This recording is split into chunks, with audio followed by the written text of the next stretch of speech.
পালা বদলের পর এবার চেয়ার বদল। মুখ্যমন্ত্রীর ঘরে গেল শুভেন্দু অধিকারীর ব্যবহৃত চেয়ার। যে খবরের দিকে আমাদের নজর রাখতে হচ্ছে, বিধানসভায় চেয়ার বদল। মুখ্যমন্ত্রীর ঘরে গেল শুভেন্দু অধিকারীর ব্যবহৃত চেয়ার। বিরোধী দলনেতা হিসেবে সেই চেয়ারে বসতেন শুভেন্দু অধিকারী। অন্যদিকে মমতা বন্দ্যোপাধ্যায়ের চেয়ার গেল বর্তমান বিরোধী দলনেতার ঘরে। বিধানসভায় চেয়ার বদলের খবর পাওয়া যাচ্ছে।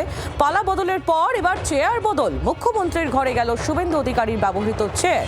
সেই চেয়ারের ছবি আপনারা দেখছেন। বিরোধী দলনেতার ঘরে প্রাক্তন মুখ্যমন্ত্রীর চেয়ার। বিরোধী দলনেতা হিসেবে সেই চেয়ারই বসতেন শুভেন্দু অধিকারী। এই চেয়ারই এবার গেল মুখ্যমন্ত্রীর ঘরে সরাসরি। প্রবীর চক্রবর্তী আমাদের প্রতিনিধি রয়েছেন এই মুহূর্তে আমাদের সঙ্গে সরাসরি। প্রবীর চক্রবর্তী রয়েছেন এই মুহূর্তে আমাদের সঙ্গে। প্রবীর, বিধানসভায় চেয়ার বদলের খবর সামনে আসছে, কি আপডেট তোমার কাছে?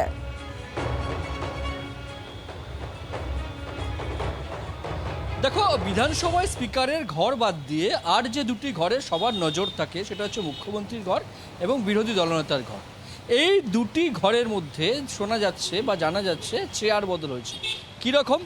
এতদিন বিরোধী দলনেতা হিসাবে শুভেন্দু অধিকারী যে চেয়ার ব্যবহার করতেন বিরোধী দলের ঘরে বসে, সেই চেয়ার গেছে মুখ্যমন্ত্রীর ঘরে। অর্থাৎ সেই বিরোধী দলনেতা চেয়ার তিনি ব্যবহার করতেন সেটাই নাকি তিনি ব্যবহার করবেন এখন মুখ্যমন্ত্রীর ঘরে বসে, বর্তমানে যিনি মুখ্যমন্ত্রী শুভেন্দু অধিকারী। অন্যদিকে যে চেয়ারটা ছবি তুমি দেখতে পাচ্ছ, এই চেয়ারটাই মুখ্যমন্ত্রীর ঘরে ছিল এতদিন ধরে, যেখানে প্রাক্তন মুখ্যমন্ত্রী মমতা বন্দ্যোপাধ্যায় এই চেয়ারে বসতেন। তিনি এখন মুখ্যমন্ত্রী নেই, সেই চেয়ার পাঠিয়ে দেওয়া হয়েছে বিরোধী দলনেতার ঘরে। অর্থাৎ বিরোধী দলনেতা হচ্ছেন শোভনদেব চট্টোপাধ্যায়।